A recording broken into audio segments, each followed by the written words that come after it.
Hi everybody, it's Book of Katherine, and we are back for Sermon on the Mount Explained, Part 4. Let's do it. Okay, here we are in the Gospel of Matthew, chapter 5, and we're starting at verse 33, where we left off. And Jesus says, "And don't say anything you don't mean. This counsel is embedded deep in our traditions." And he is right. There is a bunch of laws in the law of Moses, like in the book of Deuteronomy and other recordings in what they call the Torah now, and even the Old Testament. There are all these laws that had to do with giving a vow, like giving a vow to the Lord. What if your daughter gives a vow to the Lord, and then the father hears her and he says no, and then the Lord will forgive her. But if she says it and she's never challenged on it, then the vow will stand before the Lord. There's all these different laws that have to do it. It's very, very legalistic and very, very, like, it's a long, long list of these little regulations. And what he's saying is, you know about this. This counsel is embedded deep in our traditions. Don't say anything you don't mean. Because basically what all the laws are saying in those regulations are, you have to hold your vow. The Lord's going to hold you to your vow. So Jesus continues, "You only make things worse when you lay down a smokescreen of pious talk, saying, 'I'll pray for you,' and never doing it, or saying, 'God be with you,' and not meaning it. You don't make your words true by embellishing them with religious lace. In making your speech sound more religious, it becomes less true. Just say yes and no. When you manipulate words to get your own way, you go wrong." So what he is saying is, don't actually make these vows, which when I was reading the old law, I was like, I wouldn't make a promise. So I can't actually think of a time I've ever vowed anything to the Lord. Things change so much, and I change so much, that I'm very careful with what I promise him I'm going to do. And Jesus is also saying, be careful with what you promise others you're going to do. And when he gets into religious speak, he's talking about the ways that we tend to, when we say yes, we go, "Oh, absolutely, I swear by heaven I'm going to do it," or "May God strike me." The Lord's saying, don't do that at all. The Messiah is saying, don't say any of it. Just say yes and just say no. He says that when you embellish it, then you make it less true. They've actually done studies on that they look for manipulations like that when they're interviewing or questioning suspects, that if they have embellishments like, yeah, 100%, and they don't just say yes. They say, "Were you there last night?" No, 100%, I wasn't there. That's more of a lie. They've learned that people who embellish tend to be embellishing because they're lying, and they're trying to gain your trust by embellishing it. And that's what Jesus is saying here. He's like, don't do that. You're making it less true when you embellish it. Just say yes and no. Just say, "Yes, I'll be there," or "No, I won't be there." He's saying, don't add words to get your own way. You go wrong. And this isn't just a sort of like, lessons to live by, when he says, when you manipulate words to get your own way, you go wrong. Which, by the way, that's propaganda. That's literally the book. Propaganda is about manipulating words to get your own way. It's literally what Germany has done, what Russia's done, what China has done, and now the whole world has done. Almost every government does it. And companies do it. Many companies do it with advertising. There's public agencies. The manipulation of words. I was trying to teach someone from another culture about our culture, and I realized, like, almost everything that we say in America actually means something else.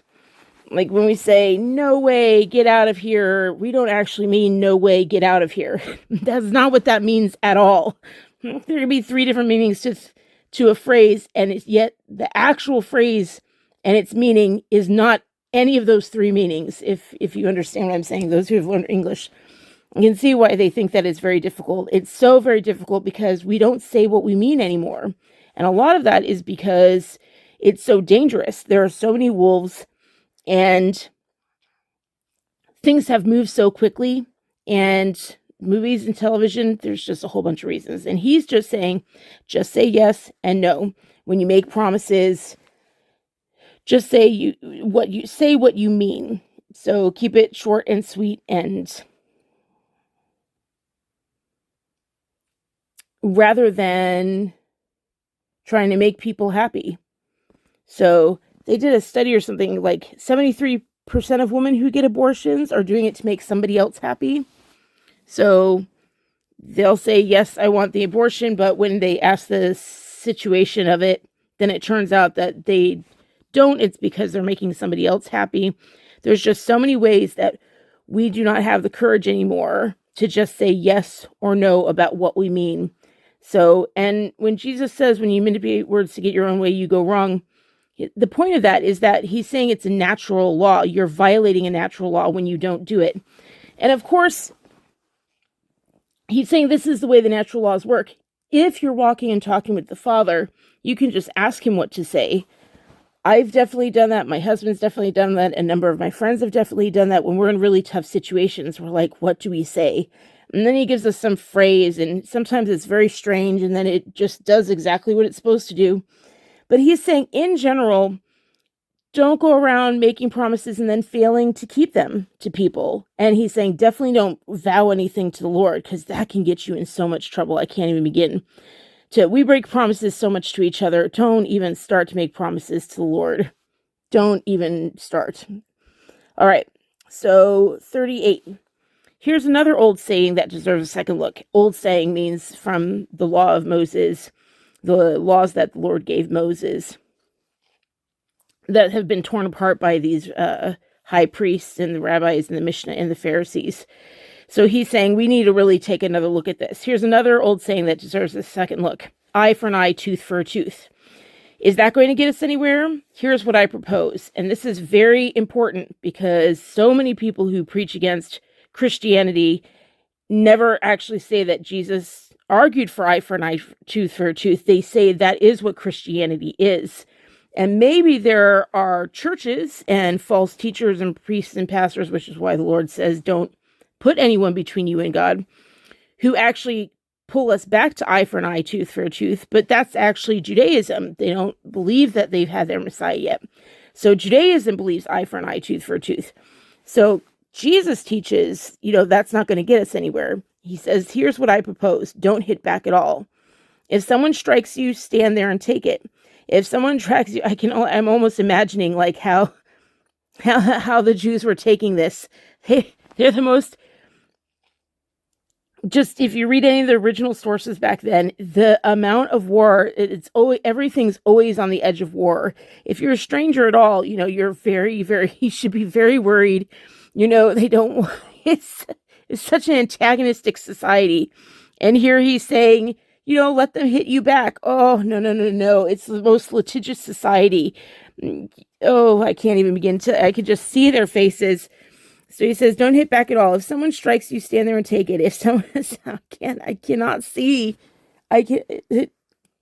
the society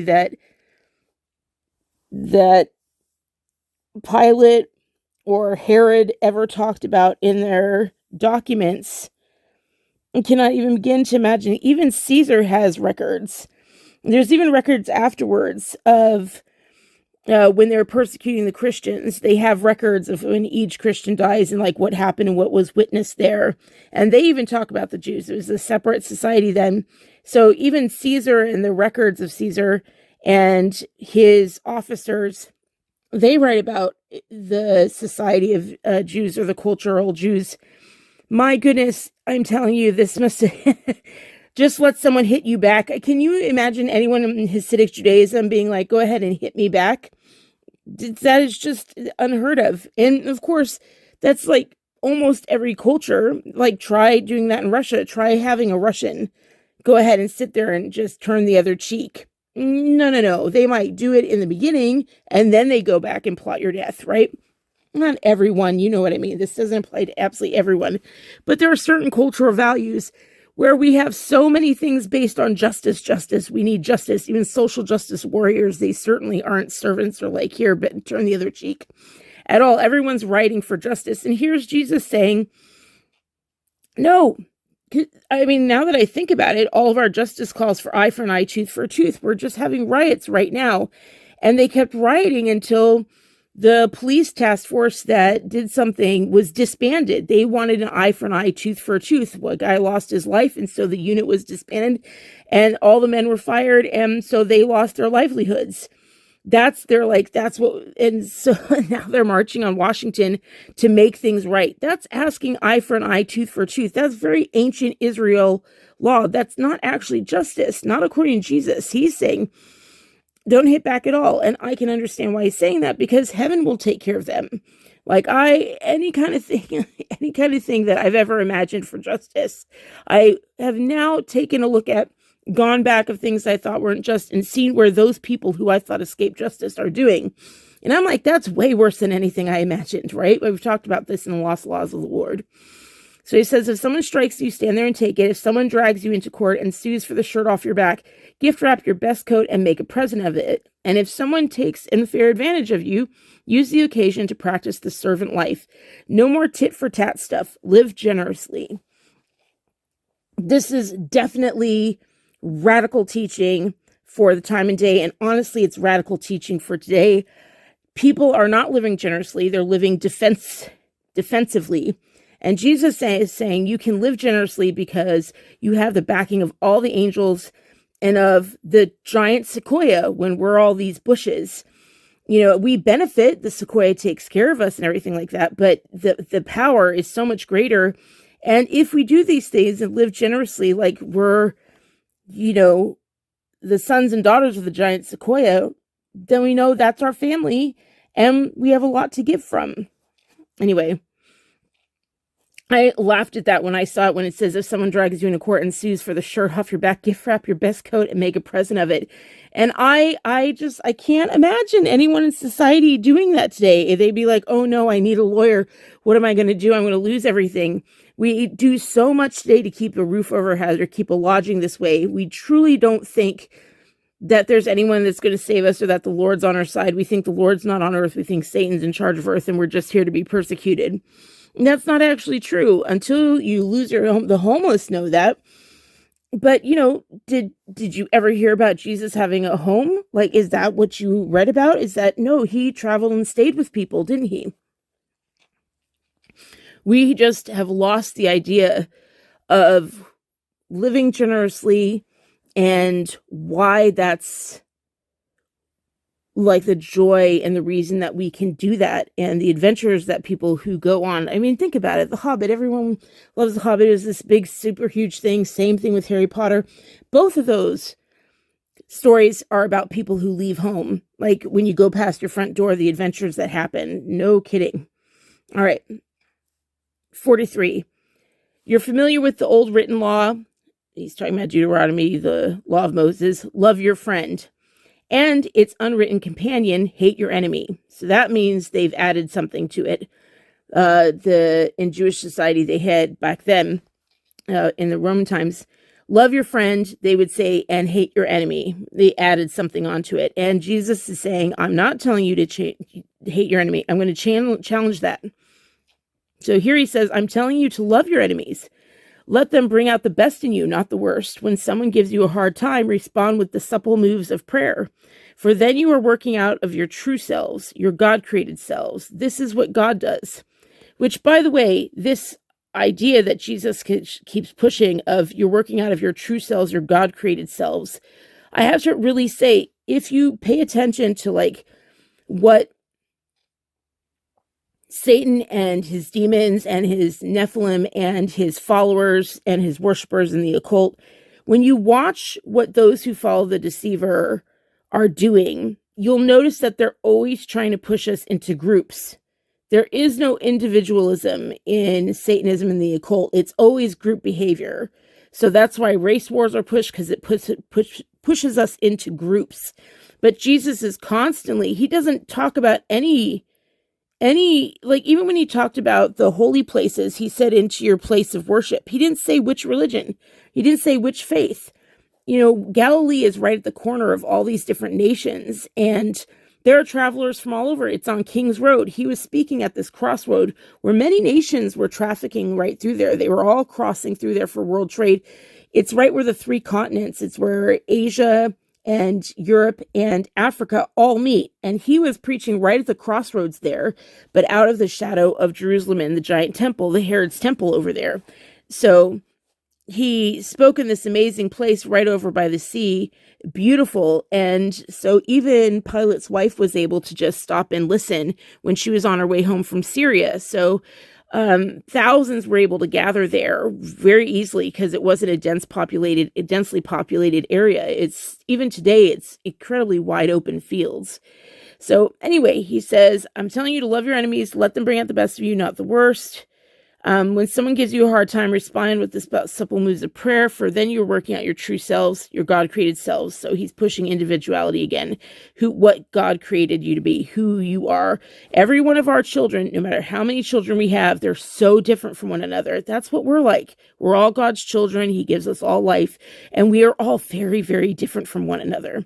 This is what God does. He gives his best, the sun to warm and the rain to nourish, to everyone, regardless, the good and bad, the nice and nasty. And that is definitely true, isn't it?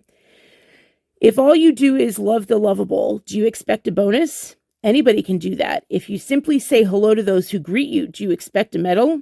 Any run-of-the-mill sinner does that. Not even today anymore. No one even smiles. I remember that when we moved to the East Coast, we're like, oh, people actually like wave to each other here. It was so strange. We weren't used to that, but that's even gone. Like when we moved here, people are holding hands, and that doesn't happen anymore. It's what was happening in California has very much spread to the East Coast. And it's not because of Californians trying to flee it. It's just because the things being decided at the UN level, those laws have finally come to pass in, like, if they start in California, they own quite a bit. California has a Roman section on every single corner. And on the East Coast, the Catholic Church is not nearly as dominant. So it took time to get here, but slowly but surely, the UN socialist programs and their regulations, they're just across the entire earth now. So no one can escape it. But it's a warning for us to look for the new earth. As Peter says, the sky will collapse, just like we've learned with the magnetic reversal. And he says, but we won't notice the sky collapsing because we'll be looking for the new heaven and the new earth, because will be happening at the same time, which is why we see all this destruction, but we also see all these fascinating rainbow events everywhere and stunning aurora borealis. At the same time, the rainbow is a symbol of the new ark, the new covenant of the new Jerusalem. The rainbow is the foundation of the new Jerusalem in the book of Revelations. So anyway, I don't know if there's all that much to break down here. God gives his best. It's pretty self-explanatory, this whole paragraph. I think that I don't really need to give. It's just shocking, but I think it's really to the point.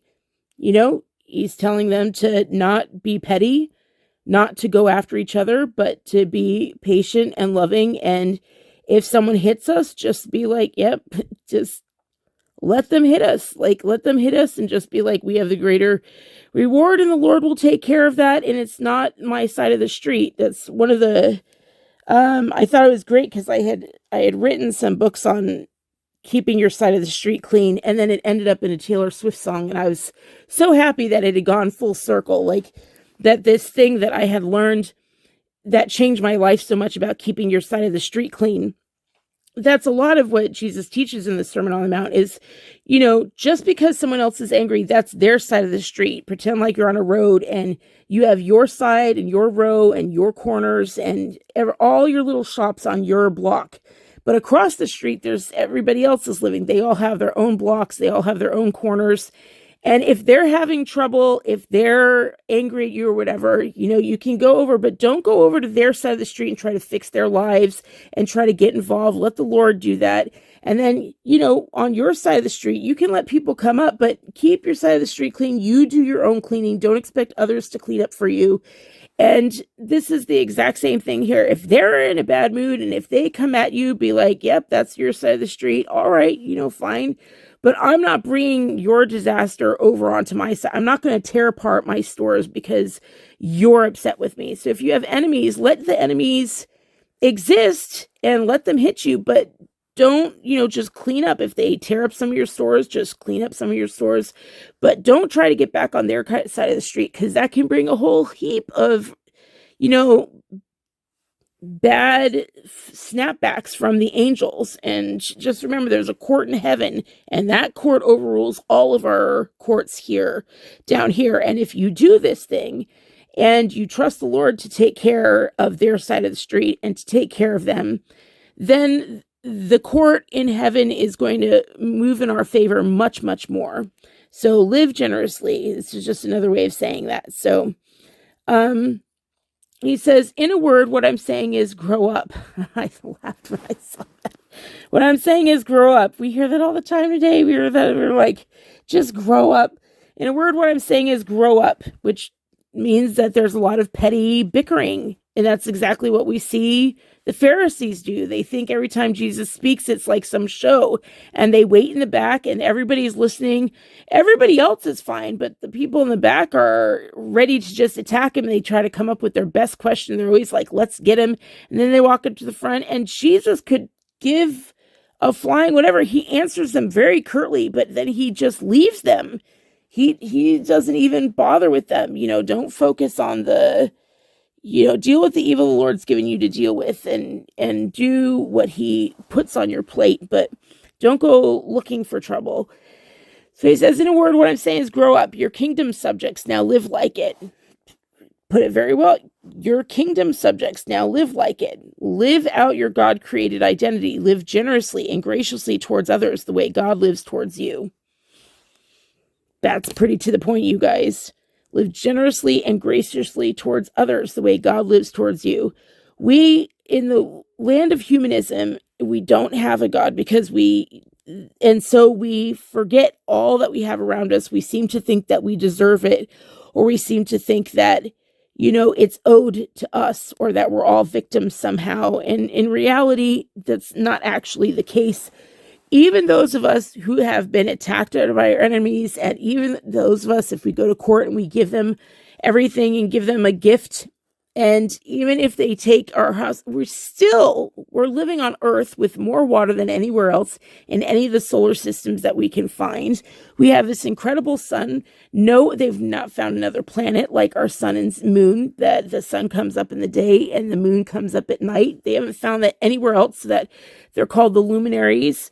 I mean, on and on. There's all these ways that we live in this amazing, amazing planet that's just absolutely stunning. And then we pollute it and all these things, but we definitely take it for granted. I mean, there's the reason we have national parks all over the world. There's so much to admire, and those are gifts, and he hasn't taken them away. And when he's taking them away now, when destruction is coming now, he's been bringing it on very, very slowly. I just wrote a thread today about how things have increased over the last 50 years, and they weren't. They were just kind of flat for hundreds of years. And then all of a sudden, the last 50 years, whoop, everything's just gone up. Earthquakes and lightning and floods just shooing right up the gate, even on Venus, even on other planets, just up all of a sudden.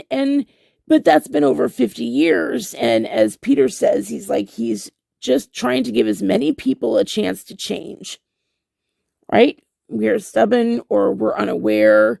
And 4 million gathered to welcome a team back from the World Cup in Argentina. And I was just like, there's a reason Hitler, there's a reason so many Nazis escaped to Argentina, right? Like Argentina, so many Nazis escaped to Latin America. But I get concerned, because I'm like, what's going to happen when the judgment throne happens? And they're like, here, let's review your life. And all you did in your life was just cheer for a sports team. There won't be any sports teams in heaven. Like, watch Avatar. You see this beautiful, new Earth with flying and everything like that. And it's like, well, when you have all the gifts, sports teams are for a distraction when things are not going well. I mean, the poverty is crazy in Latin America because of the wherever the Roman Catholic Church has the more power they have, the more poverty there is. And the more I could go on and on about any of that, so I should really wrap up. The point is live generously and graciously towards others the way God lives towards us. He is so generous. He is so gracious. You know, I was just talking about this skating competition that happened, and there's a guy that got the gold medal, and he was just a mess out on the ice. I don't know what happened the night before, if he was partying or what. He didn't look great. And yeah, he can do all these quads, and he's given all points for quads and everything, but he fell out of them. But not only that, in between all the spins, he's very unsteady on the ice, just wobbling and almost falling out of very basic moves. And so he won first, but he had this look of like just straight out of a little kid in their twos, and like a temper tantrum of a 2-year-old, and the terrible twos, and just pouting, lower lips stuck out. And I'm like, that's the first place. The second place guy was like all happy, super big smile. And it's interesting to see. I was like, all the people on the podium, they have so much. Even when you think everything's bad, even when you think, oh, maybe I was on a world stage and I was humiliated, I'm like, there was one performance. But more than anything, all of us who are stuck in bed, all of us who are bedridden, all of us who have needed to take, 3 years to learn how to speak again without, adjusting your jaw or having massive episodes afterwards, you're able to skate, you're able to leave the house every day, you're able to see the sky every day. You're blessed tremendously. But even those of us who have been bedridden, like I know for me, I've learned how blessed I am, how very, very blessed I am. The world tells me, the liars and the deceivers tells me that I am not blessed. I am persecuted, and I'm cursed, and I'm suffering, and that's the plight of Christians. And instead, I know the Father so deeply and so well, but I also know I have just so many blessings. I can't believe that I have the husband that I do. I can't believe I have the family that I do. I can't believe that I have you guys. I am so grateful for my ability to still read.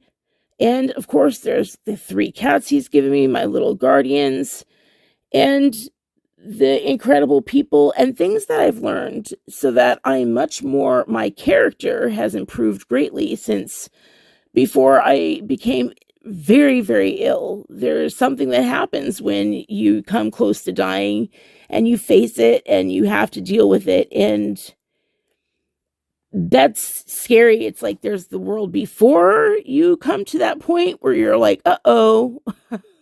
I mean, I can laugh about it now, but I remember being in the ER being like, oh, uh-oh, this might actually happen. Like, I might actually go away.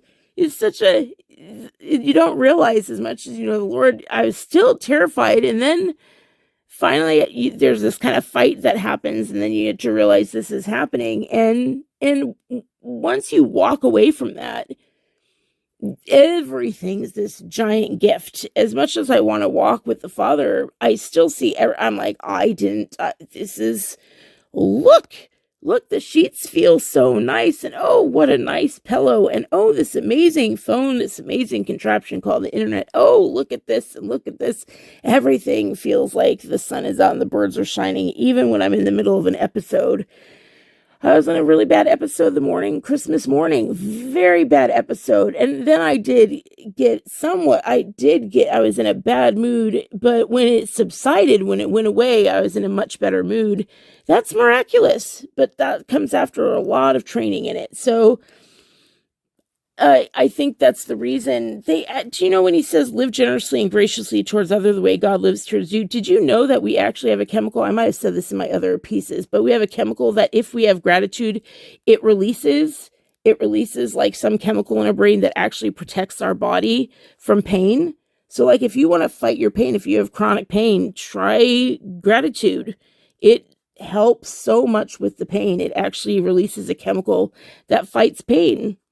So, gratitude is the difference. The guy who was second place was all happy. The guy who was first place, who had his lower lip stuck out, but the guy in second place had a ton of gratitude, like just grateful to be skating. Skating is enjoying every minute on the ice. And that was it. Not to compete, just to enjoy. So it shows, and I'm like, well, who's the real winner here? Who's the real winner? The one that is just upset and angry and feels like all is lost when he's in first place, or the one that beams like a shining light in second place?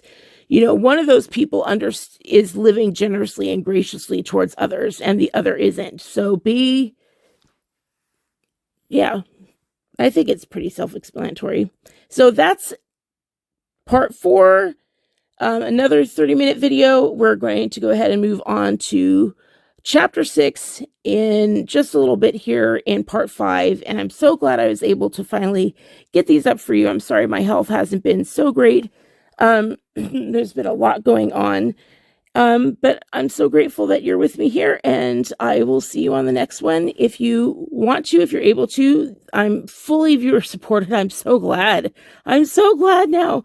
When I see some of these contracts, I'm like, oh, I don't like, that you probably figure that I will not do, there's no way I'll ever do a sponsorship. Like, a sponsorship is akin to slavery, then they own your channel. And I've never done that. I've always been viewer supported. I've always chosen that. And it has been an incredible blessing. And so I'm very grateful for you. You, of course, don't have to donate anything if you don't want to, but any amount is fantastic. And the link is down below. It's just the paypal.me account. And otherwise, just have an amazing day, and I hope to see you on the next one, and thank you for joining me. All right, love you guys. Bye.